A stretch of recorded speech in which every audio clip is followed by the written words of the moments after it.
Hello and welcome to Heartrepreneur TV. I am your co-host, Velma Gallant. Super excited to have you here today. We have a very special guest with a very interesting topic. Given that this is a video show, you are going to really enjoy and appreciate the information that he has to bring here today. The show title is called Be a Competent, Confident Connector on Camera, C4. I think that was a Corvette.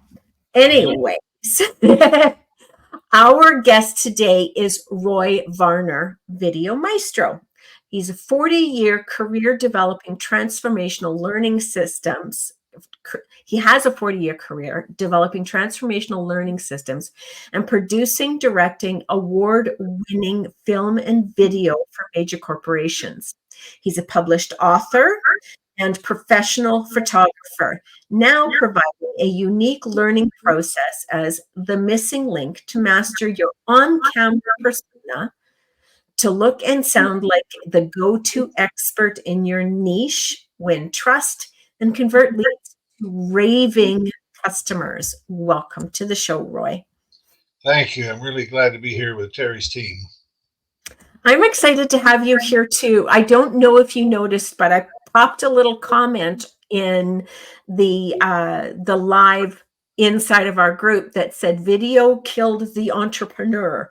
And for any of you that are old like I am, you know exactly which song is playing in your head at that moment. Video killed the radio star.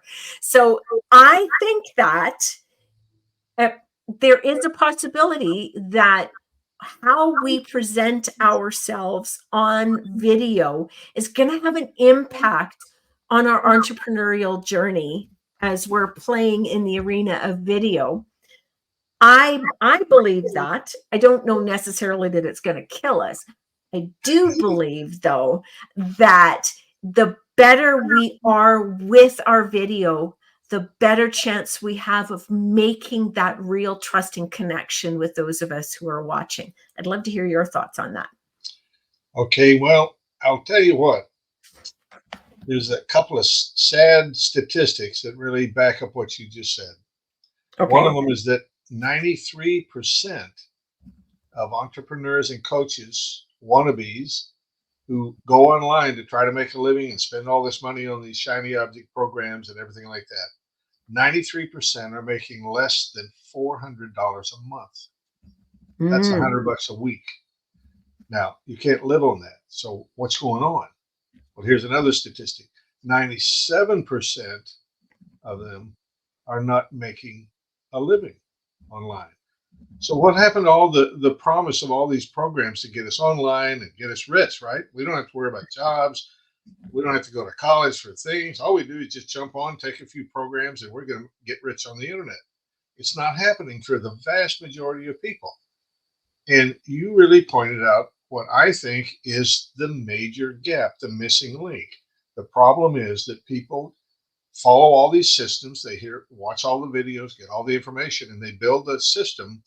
But there is a gap, a big gap between the leads that they get, people that act like they're interested in it, and being able to turn them into customers. That's where people are failing. And the huge reason, as 85% of people have to use video online, but use it poorly, the huge reason is that on camera, they are not answering everybody's two critical questions. One, do you really understand my problem in my life and my situation? And secondly, are you the one that I can trust to solve this problem and get me back to thriving personally and financially? And the problem is that most people on camera are not trained to be able to generate that trust. So they are losing a lot of business. They're repelling most of the people that come in. They're not taking advantage of these leads because they don't know how to appear to be competent, confident, and make that connection emotionally with people that makes them trust you, believe in you, the know, like, and trust factors, and pull the trigger. This is the huge gap out there that people are facing. And the only solution is to figure out how to bridge that gap on camera. Okay.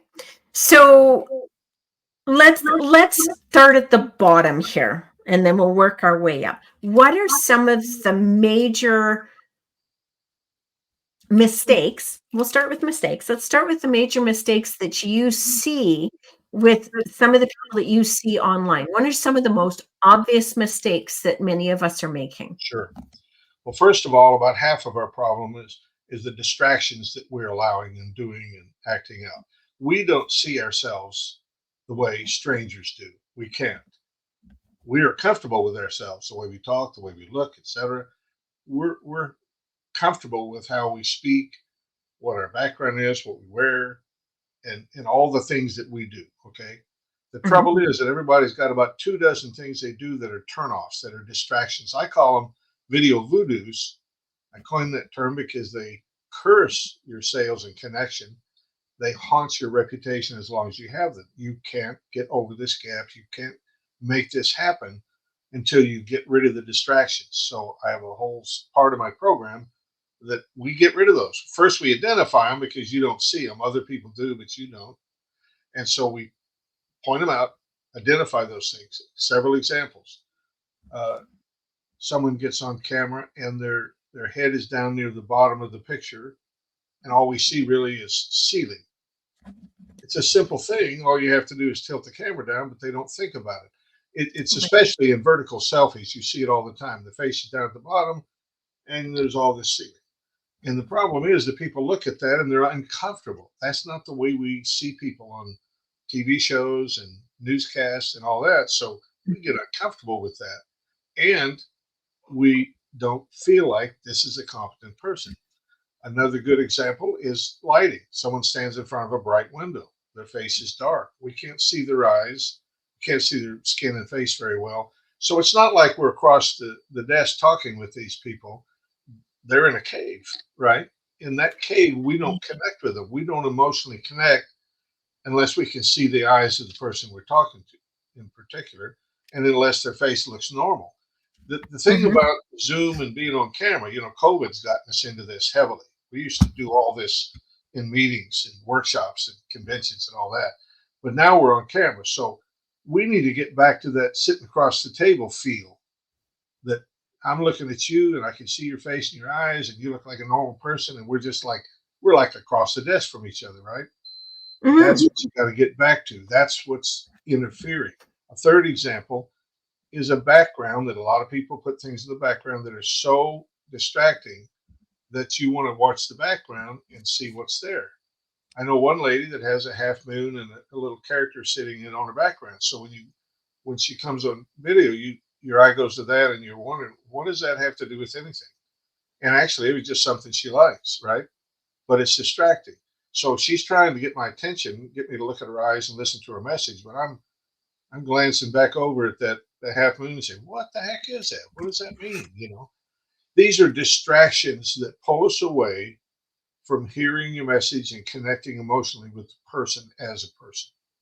I like that. I like that. So, our head positioning, our lighting, and our background. And I know in a lot of things that we see, they'll have like their books and all of that kind of stuff in the background, the ones they wrote and stuff. And I kind of see the purpose in that.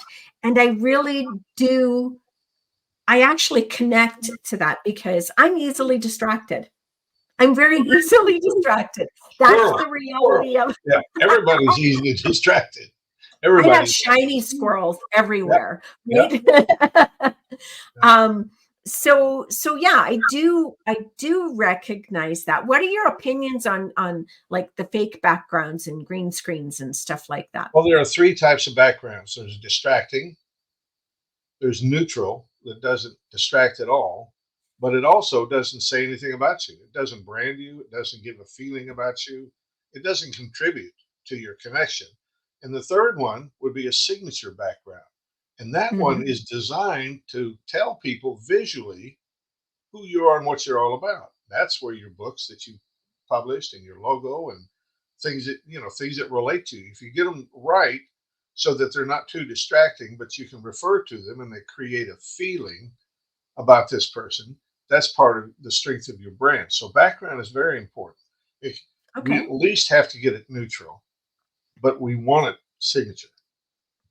Yep. I go neutral. That's the decision that I made. I don't, there's a lot of decisions that I've made over the years with respect to doing video. I mean, I started out in just strictly the audio space 20 years ago, didn't have to worry about that kind of stuff. I chose neutral because, as you can see on the screen, I wanted the background to be what I have up there. Not sure if it was the right decision. That was a decision that I made, though, so that this wasn't any kind of a distraction. It was quiet, right? So that there's our faces and our conversation that's more out there. So that's the more Right. prominent thing. Then we've got, the logo and everything like that. And then we've got my background. So that was my strategy. Was I kind of on the right track with that? Yeah, it's best to be neutral first, because then you get rid of all the distractions and you're halfway there, because now people have nothing to look at but your face and your eyes. If you pick the right color and your lighting is good, your sound is Mhm. good, they have nothing distracting them. So that's good. That's an important part of what we do on video is we eliminate the distractions. We create a pleasant and emotionally pleasant look. Okay. And then in the advanced version, we create a look that actually creates a brand feeling that brings us closer to these individuals and increases the trust. Remember, we've got to have a great first impression, because first impressions are almost impossible to change. If they're bad, how do you recover from that? You don't. Mhm. They think less of it. But if it's good, they're connected and they're ready to listen to your message. If you've got something important to say that is about their problem, their issues, and how you went through an experience to learn how to solve that, that's where you've got them. You've got them powerfully into your message, and they will relate to you. Now, you're not talking to everybody. Remember, in fact, the vast majority you're not directing your message to. You're talking to the individuals in your niche that have the specific problem that you can solve. And if you are your real self with no distractions, and they listen to your message, and you have a good, loving, transformative message, and you connect with people and get their trust, that's what the connection's all about. That's what's missing in most people's video. That's what you have to get to move forward. Okay. Okay. I like that. So we actually, through this talking about the mistakes, we did get to some of the more important things, which is, you know, decreasing our distractions or limiting them, creating a pleasant look about ourselves so that they can feel that actual connection with us. And that is our first impression. I agree with you that, you can't fix your first impression. You could probably recover from it to a certain degree. I kind of think that's going to stay there forever and ever, though. That's going to be kind of like a niggling in the background, no matter It what. is. It's very hard to reverse it, because people, you kind of get one chance. It's like when people are surfing, you put your hook out there. Do you have this problem? Are you having trouble sleeping at night? Well, if people are, they stop. You've hooked them Mhm. because you've identified and connected to their problem. So they relate to that. So now they're going to give you a few seconds to see, is this a real thing I should investigate? That's Mhm. always the case, and that's where first impression comes in. Give a good first impression, looks worth investigating. This person looks like an expert, looks trustworthy, right? So I'm gonna Mhm. I'm gonna go ahead and listen. I'm gonna listen and find out if they're trustworthy, if I resonate with them. Your ideal prospects will resonate with you when you are authentically yourself. You have no distractions, and you get them into your story, and the story is about them. It answers their two questions. They're with you. You've got their trust. People are willing easily to give trust when all those things are working for you, but they're also very quickly to judge you by first impression and say, this is not the wise, smart, experienced guru that I've been looking for, that I'm willing to pay a bunch of money to. I think I'll go surf some more, right? Right, right. It's So what's happening.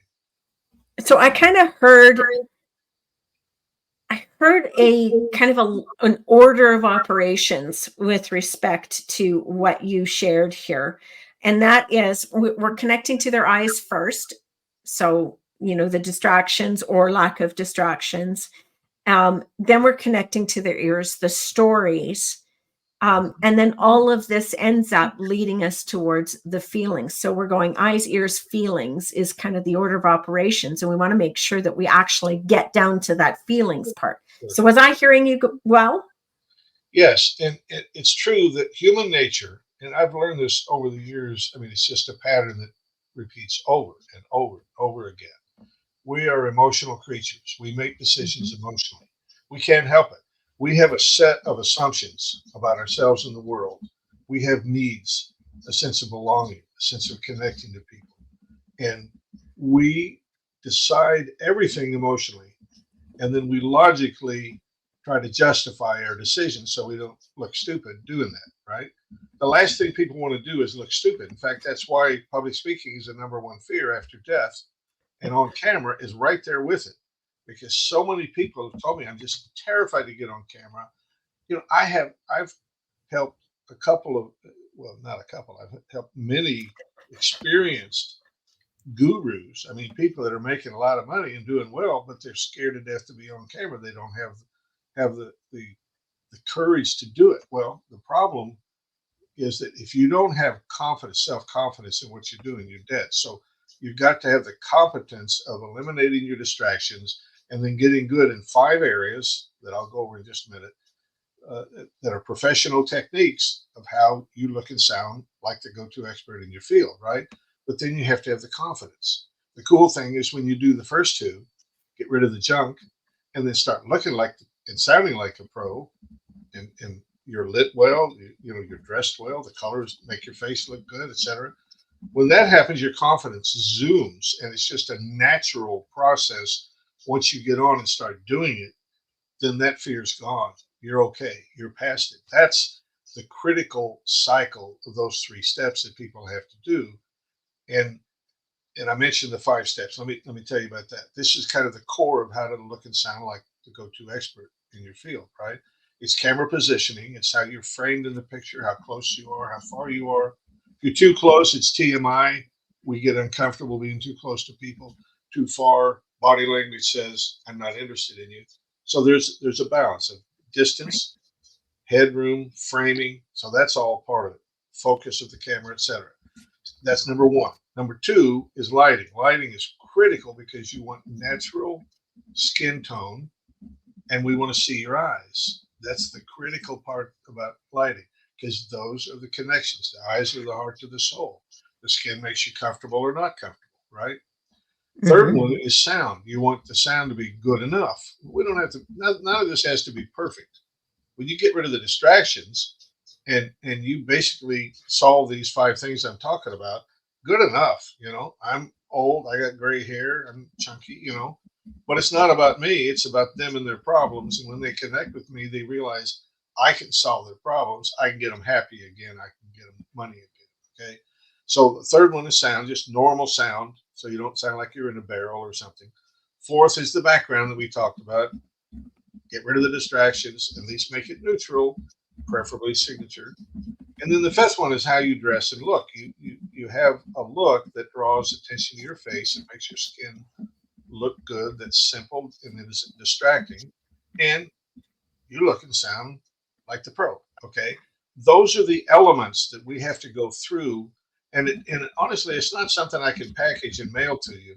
This is a Zoom small group 1-to-1 kind of thing where we work through Hmm. every little piece till you get happy and you get set up in something where you can sit down, flip the lights on, get yourself settled, and you have a repeatable, believable, trustworthy brand every time you get on video. Okay. I really like that. And I love that you start out with building the competence before we build the confidence, because what it sounds like to me is that we actually have the opportunity to build our skills and our knowledge so that we feel confident, competent, And then as we practice, then we move into the confidence. I know one of our listeners here, she said she was terrified of the camera until she started making the videos. And after a while, it became easy and effortless. And so that says to me that if we build that competence so that we feel that, yeah, I know I've got the right equipment in place, I've got the right background, I feel comfortable in the way that I look because I look the position of what I'm presenting to the people that I'm supposed to be presenting to. Like if I was presenting to agricultural people, farmers and that, I would be dressing the part, right? So that they feel that connection to me. So all of that made a lot of sense to me. It's left me kind of curious about my camera positioning. I know I got a little bit of a gap there, but Yeah. Well, it's degrees, right? Now, there's no particular one way that you have to look.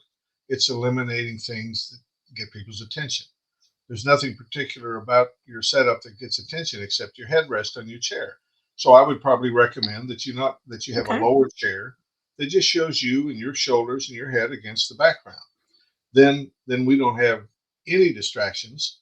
We can see you a little bit better. That'd be a little bit of happy time, right? So sometimes it's little tweaks, sometimes it's big things. I had one lady that said, "Should I put my teeth in?" So each person has their own issues that they have to deal with, right? Another one Right. was shooting from her bedroom, which is a video voodoo, because we're not looking for a coach in the bedroom. We don't want to see your bedroom, your laundry, your unmade bed, your we don't want to see your spouse walk across in the background naked going to take a shower. We don't want the informality of what everybody has done since COVID. Everybody's gone to t-shirts and just informal. They don't care what it looks like, but it has an impact on people. You can't make a Mhm. good first impression with that kind of lack of care of your image and what you're doing. And the thing about when the person that wrote in and said after she practiced a lot, she got a lot better. That's really true. The practice is very important, but the connections that close this gap from your prospect's interest to becoming a raving fan, that takes more than just practice and losing your fear. It takes looking and sounding like you're a pro. It takes that good first impression. It takes all the elements together in the practice.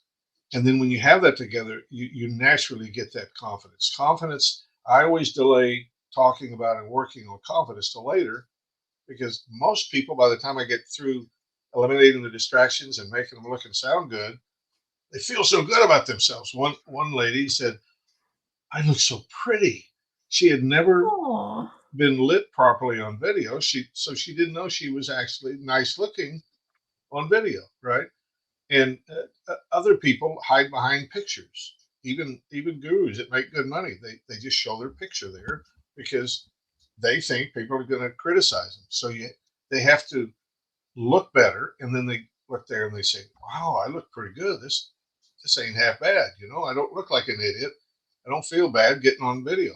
So a lot of that is it just takes care of itself when you get all these pieces together, and then right. we work a little bit on confidence more. I mean, there's always the Elvis Presleys that got sick before every concert, and his problem was he was afraid he was going to forget the song lyrics, and everybody else has their own fears.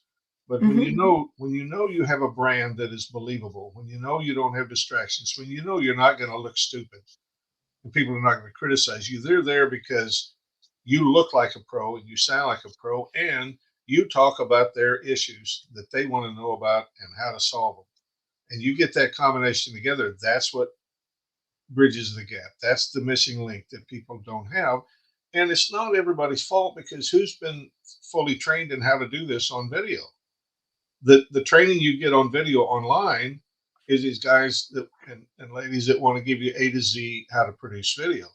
You don't need to be a video producer. That's not what it's all about. It isn't about production. It isn't about all that stuff.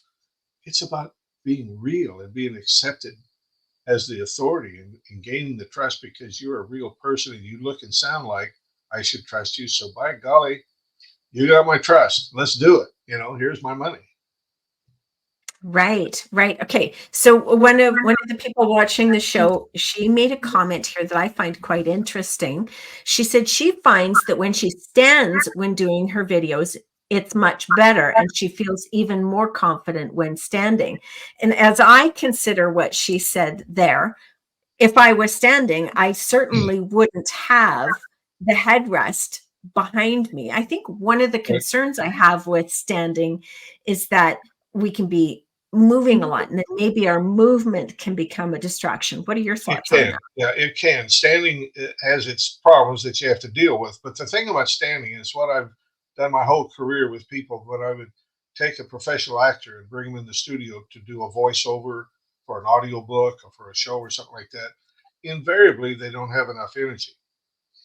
And so one of the things I get them to do is stand up and read your paper standing instead of sitting. And all of a sudden, they can breathe better. They can get from the diaphragm. They've got more energy. So for people who feel a lag in energy, some people are just bubbly anyway. But if you feel a lag in energy and you want more energy and more expression and more body language that you can give to people, yeah, stand up and do it. You don't want to get off camera or stand in the corners or anything like that. You want to stay centered. And the easiest way to do that is kind of spread your feet and stand flat on your feet. So then you get to move with your hands in your upper body, but you're not moving out of the frame, right? So it just depends on each person what they need. And there's little techniques that make the standing work, and other techniques that make sitting work. So it just depends on what you want to do. Okay. Okay. So this was really good. And I'm just going to quickly go back over the five things that you spoke about just to make sure everybody got them. We're looking at camera positioning, um, which has, are we too close, too far back, enough of a gap, that kind of thing. I heard that our lighting is really important. Does it keep me, I'm going to use me as an example, looking natural? I mean, I think my lighting's not too bad. Do I think that there's room for improvement? Absolutely, because I could see the one side of my face is brighter than the other side of my face. Sound, making sure we have a decent sound, like microphone or that kind of thing. I like to wear the ear pods because I don't want my microphone to pick up any kind of an echo. Having a background, keeping it at least neutral, being able to brand it competently would be really good, and then making sure that we're dressed like the professional for the field that we are in, so that we're able to have that natural connection with the people that we're speaking to. So I think I caught everything. Did I miss anything important? No, those are very important, and then it prepares you for the next step that really opens up your audience. It really connects you with a much wider group. Is to remember that 80% of the people out there who are your potential audience, they need to see you 5 or 6 times in a positive way in your brand, this trustworthy look and sound, before they're willing to give themselves permission to pull the trigger, spend their money, and choose you, right? So most people are just dealing with 20% of their audience, the impulse buyers that might buy when they see you one time. But you can't have that. I mean, you can fix it on video, which is great. It's your foundation. But if your website looks different, it sounds different. If your picture on the Facebook ad and, or post that you do sounds different, if every time they see you, you look and sound different, and you don't have that brand and that great feeling, you don't get credit for it. I've coined the word brand stacking, which is it stacks up. Every time they see you, it adds up. And when it gets to that 5 or 6, you've opened up 80% that was hidden from you in the past. So you multiply your potential leads by 5 if you can take this and ripple it and stack it through every communication that you have out in the world, which tells you how critical it is to get this video right, because it is the core foundation of who you are and your brand to the world. And that's what it's all about. Discover how to fix this gap, fix it, and then ripple it through everything else that you do. So that same feeling of trust is won every time people see you out there in different ways. Okay, so our show title was Competent, Confident Connector on Camera. I think I'd actually throw another C in there, and that would be the consistency of it. Once you're competent and you're confident, be consistent, and you'll be able to connect on camera. That's right. And make it easy to be consistent. Don't make it a big effort. Have a system, a way to do it, a Mhm. plan, a strategy, and just stick with that. Be consistent with it. It's easy to be consistent when you're having fun, when you're doing what you want to Mhm. do, when you love the people you're working, and when you know you look okay, and that it's all about them anyway. When you get all that together, the consistency becomes a natural result. Absolutely. Absolutely. We covered a lot in this amount of time. And I know that's just the tip of the iceberg of what you do to support your clients with respect to building that competence, confidence, and so on and so forth. So I want to make sure that our listeners, both here inside of the Facebook group and out in YouTube land, are able to connect with you. So one of the first things I want to share with everybody out there is this is Roy's main website, royvarner.com. And you have a 3-day challenge coming up in January, don't you? Yes, it's 3 days. It walks you through the 3 steps of basically getting rid of the voodoos, getting founded in the 5 steps, basically, and then getting that confidence to do it and repeat it everywhere else that you're working and communicating. I like that. I like that. So we're gonna be able to go just a little bit deeper than what we were able to do in this 30 minutes. So Yeah, that's because I do fantastic. I do it in small groups. I don't.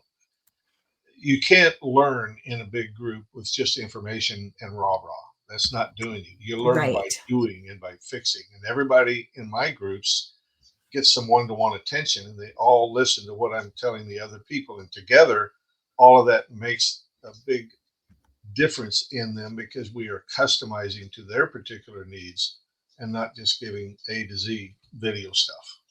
Beautiful, beautiful. And thank you, Regina, for putting those links in there. One of the links that I'm going to be putting in the comments a little bit later, sorry about scratching my nose, is that I Voodoo, got a cold. voodoo. I know, I've got a cold. So I thought I did really good. I got all the way to the You're end. forgiven. You're forgiven. Roy has done something really, really special for our community here, Entrepreneurs with Terry Levine, on Facebook. So this is only available to those who are here in the Facebook community. So if you see this out in YouTube land, you make sure you come over to the community if you want to take advantage of this. And what he has done, he has an on-camera gap analysis. Now, this normally costs $100. Okay. For starting on right away until January 5th, if you book a time with Roy during that time, now he's taken the week off between Christmas and New Year's. So, but up to January 5th, you can get that gap analysis for no charge. Okay, so that's saving you $100 right off the hop. You're going to take care of probably the most obvious little video voodoos going on for you. So you want to take advantage of that. Now, I'm going to be putting that link in the comments of this live video inside of the Facebook group. So that link will not be available on YouTube. So if you're watching on YouTube, you make sure you come over to the community if you want to take advantage of that.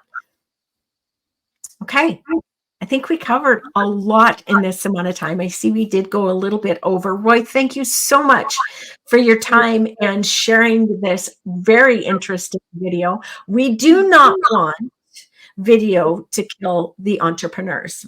No, we want to do that. And listen, I have so much respect for Terry and for this organization, and I really want her people to not be stuck in 2024 with the big gap that's kept them back in 2023. I want you to take advantage of this and figure out how to get it all together on video, and then you'll not only make more money and get more clients, but you will have a whole lot more fun because being on video and interacting with people that you care about, that's a passion, that's a purpose, that means a lot. Perfect. Perfect. Thanks again for your time, Roy. Really appreciate it. And for those of you out in the community, watch for the links inside of the comments here. Please share with us your big takeaway from today's show. We want to know. You can do that on the comments in YouTube land. And yes, if you want to take advantage of this amazing gift that Roy is giving our community, come on over to Heartrepreneurs with Terry Levine. Join in with us. You've got to be booked between now and January 5th. So you have a very short window of time to take advantage of this. Thanks, everyone, and have a brilliant day.